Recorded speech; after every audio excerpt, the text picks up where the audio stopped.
Have you ever felt that someone loves you, even though he himself does not yet know it? That a glance lingers a moment too long, a word slips out too much, a silence weighs heavier than 1,000 confessions. If you hear this, you have probably already sensed it, and I tell you now, with the certainty of one who has deeply studied the human soul, he is more in love with you than he can admit to himself. But he does not know it. Not yet. However, there is a sign, a powerful, subtle, archetypal sign, which Carl Jung described almost a century ago. Today you will discover it. Because this is not only about love, it is about the soul and what hides behind the veil of consciousness. Stay here, because this will change how you see each of his gestures, every word, every doubt, every attempt to distance himself. Before we begin, write in the comments, "I attract love into my life," to show how ready you are to draw true love. I will tell you a story, not fiction, a true event. The names are changed, but what happened is what Jung would call an encounter with the inner other, the archetypal mirror image of the soul in the face of another person. Her name was Clara. Psychologist, young, quiet, one of those people who see the world from a deeper perspective. She was convinced that what she had with Matteo was pure friendship.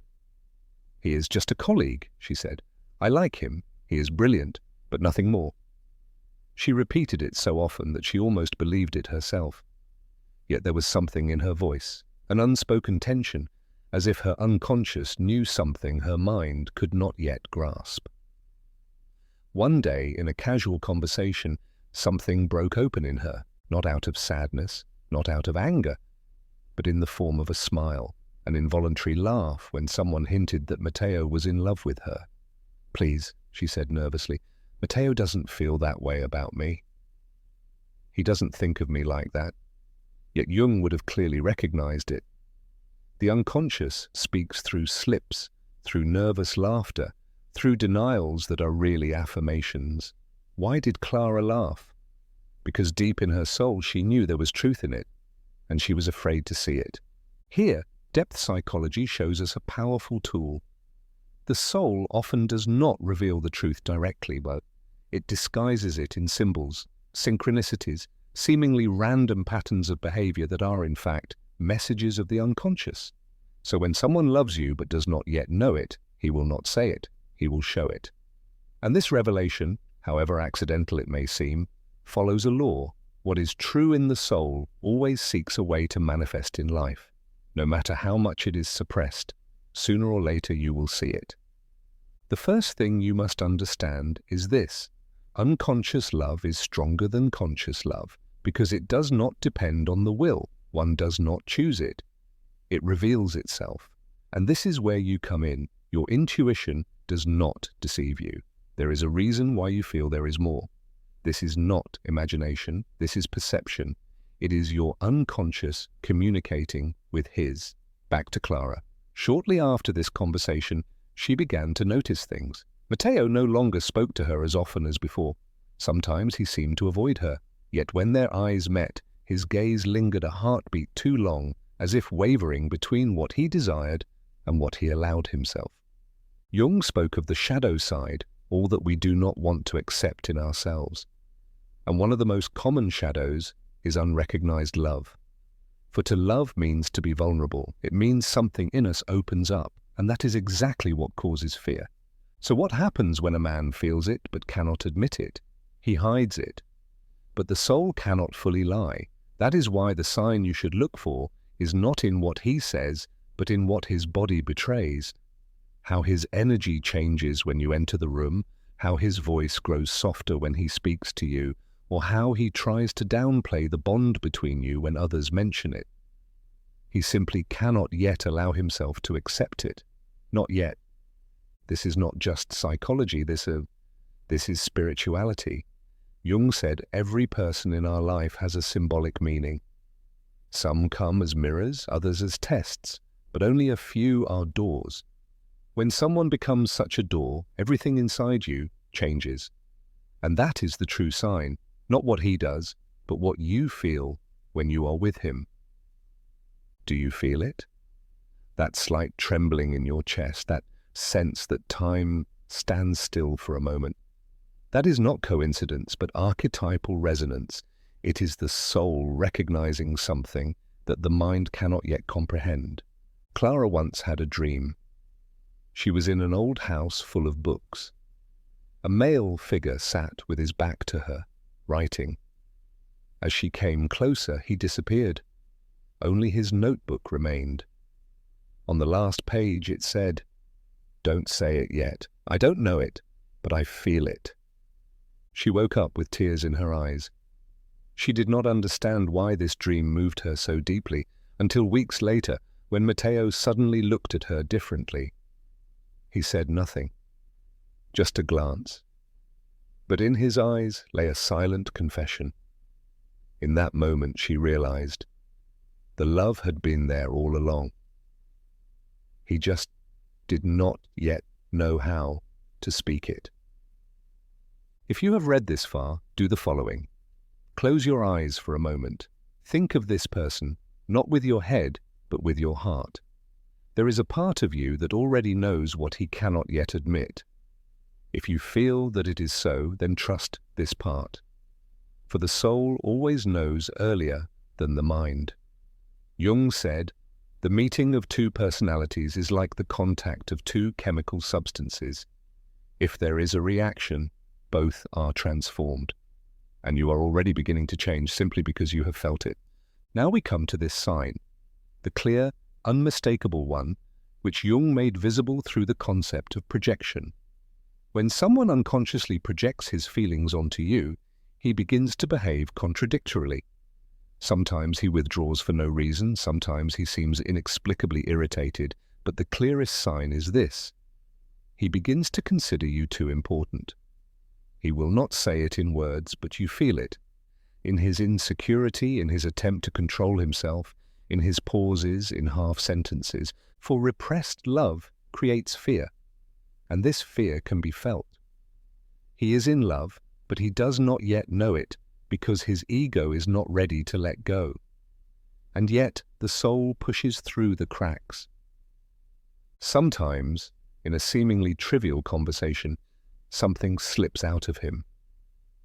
A shared thought, a memory, a casual remark that reveals more than it should. Jung said that the symbol is the language of the soul, and unspoken love speaks in symbols, in small gestures, full of meaning. Has it ever happened to you that he pronounces your name differently, that he remembers things others have long forgotten, that his posture changes as soon as he sees you? None of this is a coincidence. See the whole thing as a dance between the conscious and the unconscious, between the soul that feels and the ego that fears. Don't push him, don't confront him, just observe. For the soul shows itself only when it feels safe. You can be this safe space, but first you must trust your perception, not because you read it somewhere or because someone told you, but because your body already knows. This is the first great lesson Jung left us. The body does not lie. And when someone loves you from the soul, their body will reveal it long before their words do. There is a frequency in the gaze, a tremor in the voice, a pause that wasn't there before. That is the sign. In the next part, you will learn how to recognize the 3 decisive moments when his unconscious begins to reveal what his mind still denies.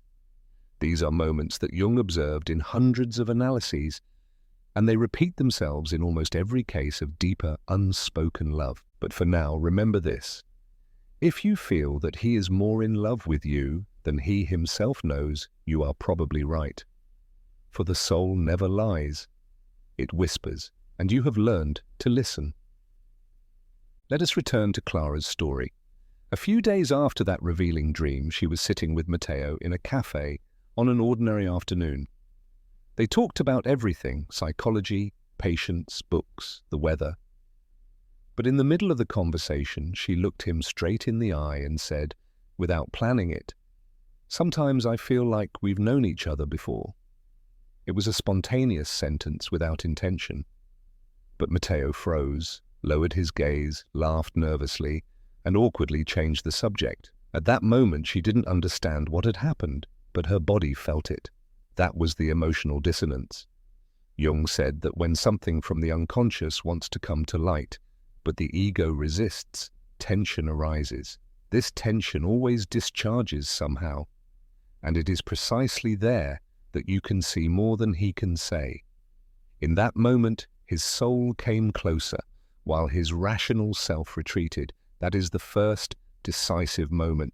If you have already experienced it, you are probably closer than you think. The second key moment is even clearer. It is called the paradoxical withdrawal. That is the moment when he begins to distance himself, precisely when he feels the most. Suddenly, he writes less, gets in touch less often, avoids encounters, not because he feels nothing, but because he feels too much. Jung explained this phenomenon with remarkable clarity. When the soul loves something it cannot yet process, it reacts with defense. And one of the oldest defense mechanisms is withdrawal. That is exactly what Clara experienced. After that afternoon in the cafe, Matteo began to change. He no longer sought her closeness, was cooler, more distant. Yet when they were together, his gestures spoke another language. Clara began to doubt. Have I imagined all this, she thought. Was it just my longing? But then something unexpected happened. They were in a team meeting. Clara expressed an idea, and someone interrupted her condescendingly. At that moment, Matteo reacted strongly. Too strongly for a mere colleague. He defended her passionately, almost uncontrollably. That was the second moment, the paradoxical withdrawal.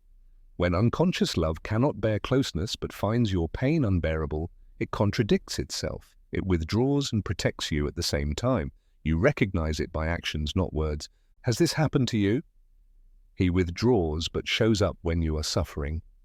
He doesn't seek conversation, but he senses exactly when you need support. That is a clear sign, for no one contradicts themselves as much as someone who loves without knowing it.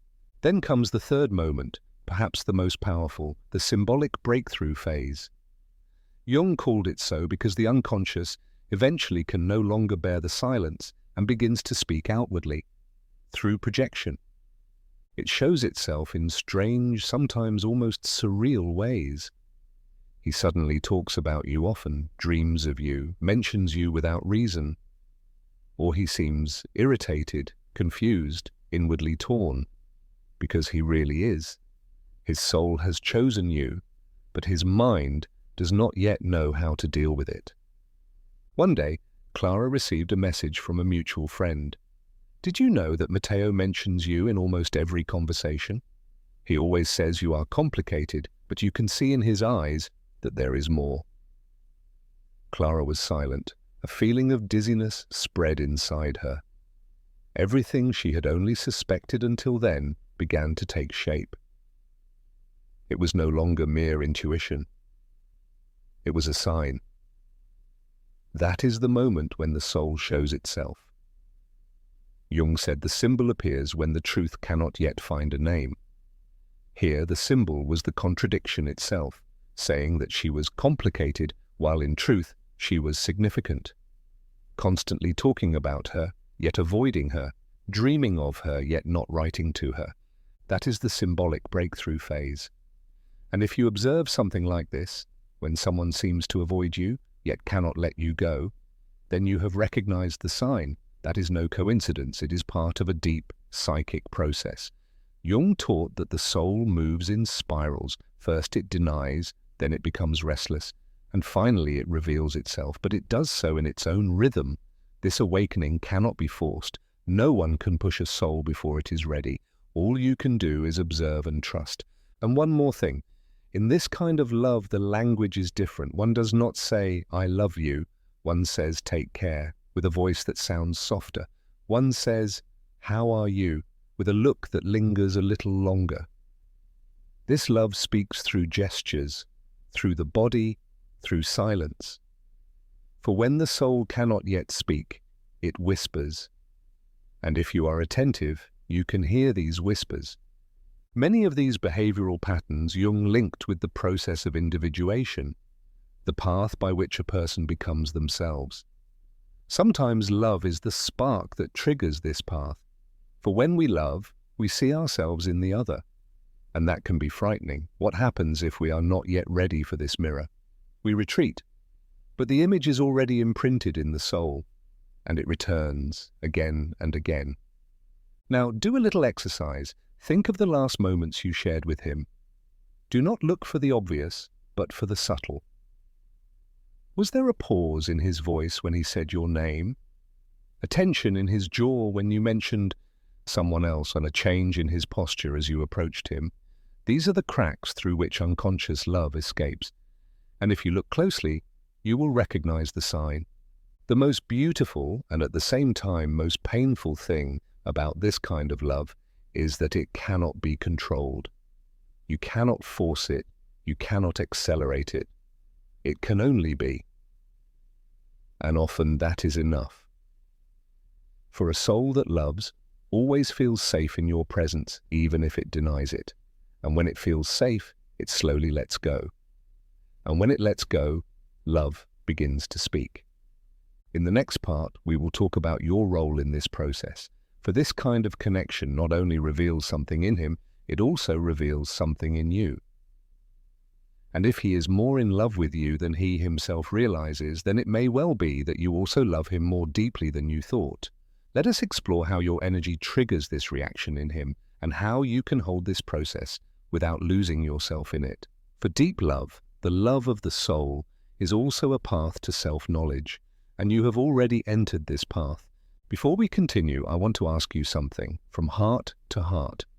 If this video touches something in you, if you feel that you are experiencing or have experienced such a connection, then write me in the comments what you feel. Perhaps you have met someone who loved you in silence, who could not say it, whose soul spoke to you in another way.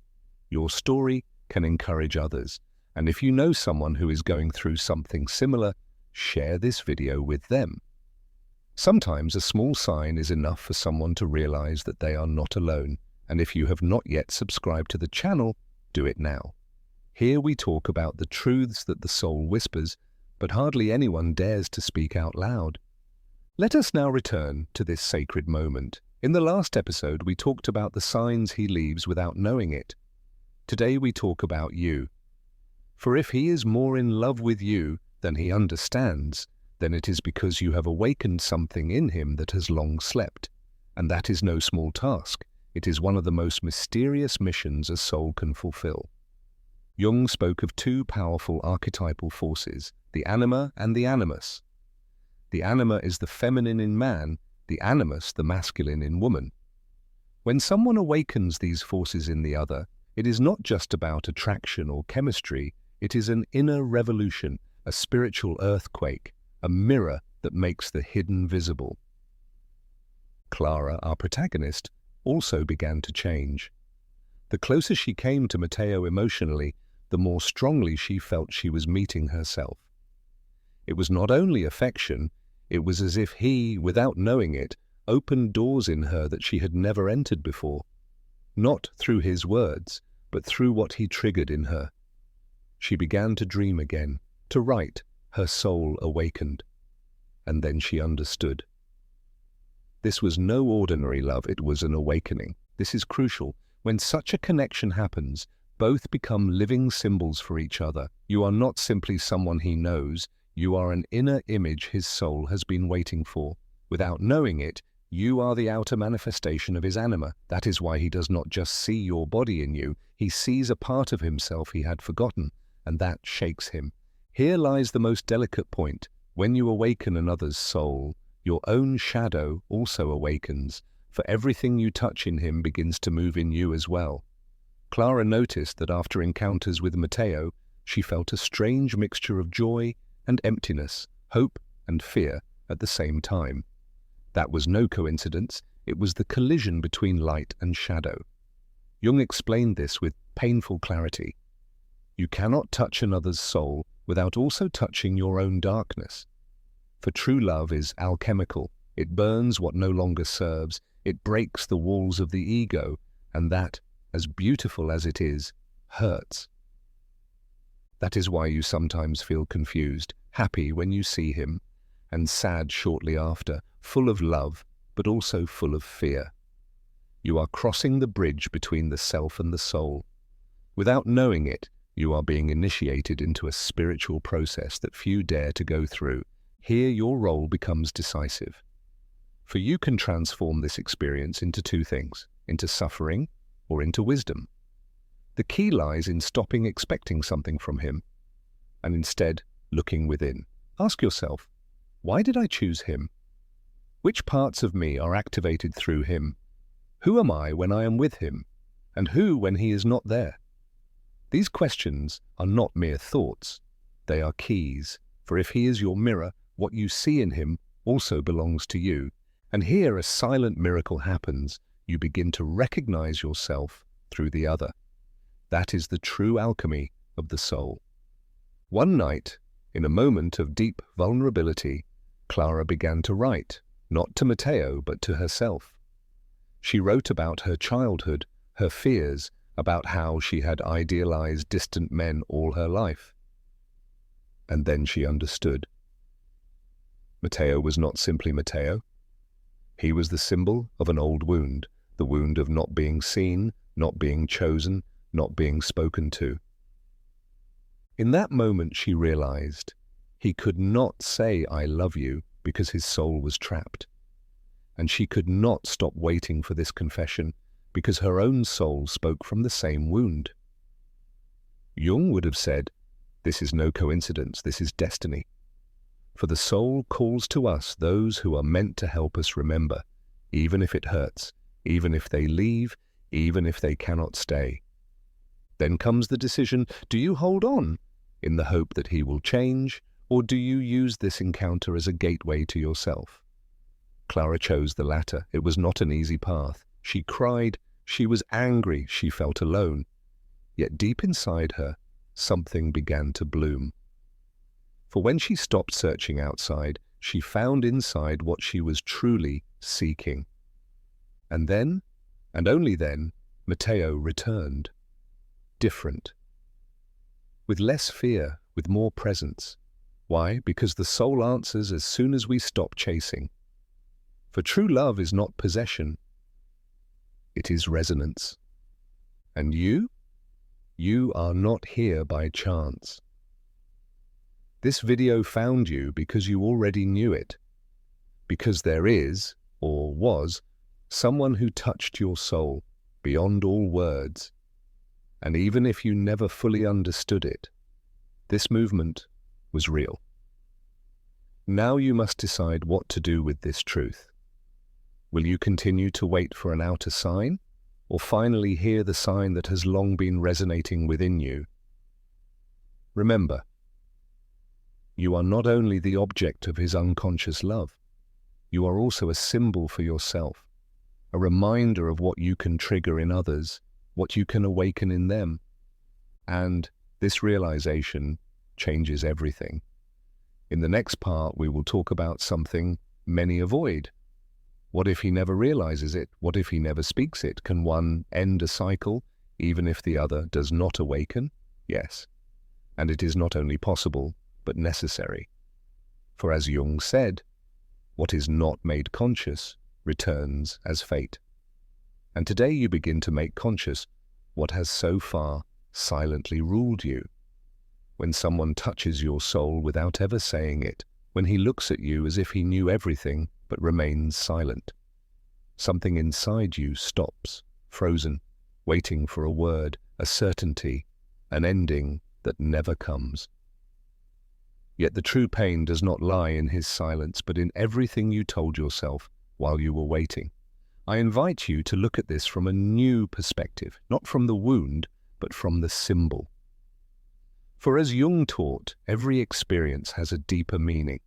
If someone came into your life, shook your heart, and then disappeared, perhaps he did not come to stay, but to awaken you. Imagine you are standing in a dark forest. Suddenly someone passes by with a flashlight. He does not stop. He does not speak. He only briefly illuminates the path ahead of you and continues on. Are you angry because he left? Or grateful because, for a moment, you could see what had previously been hidden from you? That is how many soul connections work. They do not come to stay, they come to show you the way, to ignite an inner fire in you, a fire that now belongs only to you. Clara understood this one afternoon in the cafe. Matteo had not contacted her again. There were moments of sadness, yes, but also something new. Peace. Not because he had changed, but because she had returned to herself. She stopped seeking answers outside and began to hear her own. And there, in the middle of the silence, she realized love does not have to be returned in order to be true. For the soul does not measure love in words, but in transformation. If you have been changed by this connection, then it was real. Then it was enough. For the soul is not here to collect promises, but to expand itself. Can one therefore end a cycle without the other recognizing it? Yes, one can and one must, because if you wait for the other to awaken in order to heal, you give away your power. You leave the control of your growth to someone else, and remain, as Jung said, trapped in the shadow. The only way to release an unresolved bond is to integrate it within yourself. How? By acknowledging what he triggered in you. Write about it, meditate, speak. But do not focus on him, focus on yourself. On what you felt, what it revealed about your story, which emotions it touched. Recognize that his role may have been symbolic, not physical. Sometimes a person stands for something greater, the absent father, the longed-for recognition, the love that was never spoken. And when you realize that, you stop seeing him as the ideal man and recognize him as the messenger who mirrored back to you what you projected onto him. Jung said, "Projection is one of the greatest problems of the unindividuated soul. What you see in the other is often what you have not yet recognized in yourself. If you thought him wise, perhaps it was your own wisdom showing itself. If you saw him full of light, perhaps it was your own light that you still did not dare to accept. And when you understand that, a miracle happens. The bond transforms. You no longer need an I love you from him, because you tell yourself, I love myself for having been able to feel. I love myself for having loved without guarantee. I love myself for having opened my heart, even if it was not returned. And in that moment the circle closes, not because he has changed, but because you have awakened. And I assure you, when a woman awakens, everything around her changes. He will feel it. Perhaps he will not understand it. Perhaps he does not know why he suddenly thinks of you, why he dreams of you, why something in him remains unfinished. That is the language of the soul. For everything that arises on the invisible level continues to resonate in the other, even if his mind does not comprehend it. And do you know what the most beautiful thing about it is? When you heal this connection within yourself, you open space for something deeper. For then you will no longer need a person to confirm your worth. You will know it. You will no longer need anyone to tell you who you are. You will live it. And from this truth, you will attract love that does not come to complete you, but to accompany you. That is true conscious love, not the one that fills gaps, but the one that celebrates fullness. Later, Clara met someone, another man, more present, clearer, calmer. And when she thought of Matteo, she no longer felt pain, only gratitude. For he was the bridge, not the destination. And this understanding was her freedom. Now I ask you, what if the person who could not love you was in truth the messenger of your awakening? And what if this connection you experienced as punishment was the beginning of your transformation? For as Carl Jung said, one does not become enlightened by imagining figures of light, but by making the darkness conscious. And you, by daring to feel, to love, and to let go, you begin to shine. Now, in this moment, close your eyes, take a deep breath, and repeat within yourself, I experienced it, I felt it, I let it go, and now I choose myself. For yes, perhaps he is more in love with you than he knows, but you are closer to yourself than you have ever been. And that changes everything. If you have come this far, it is because something in you has resonated with each of these words, with each symbol, with each illuminated shadow. This is not a coincidence. The soul recognizes truth, even if the ego denies it. Perhaps you still do not have all the answers. Perhaps he will never speak what you so clearly felt. But that no longer matters, for the truly sacred does not need to be explained. It only needs to be lived, and you have lived it. Now your moment has come to take this experience, embrace it, transform it into wisdom, and move forward with new strength. For it is not about him choosing you, it is about you choosing yourself again and again until every part of you, even the wound, knows that it does not need to be saved but only loved. And if today you feel that this video has helped you to see more clearly, then share it with someone who needs this truth. Perhaps you are the light that illuminates the way for another heart. Write to me in the comments which part touched you the most, which story you experienced, what you discovered about yourself. I want to read you, for this is not just a channel, it is a space where souls awaken together. And never forget, the soul never errs. It only needs one thing, that you finally listen to it. We will see each other on the next journey.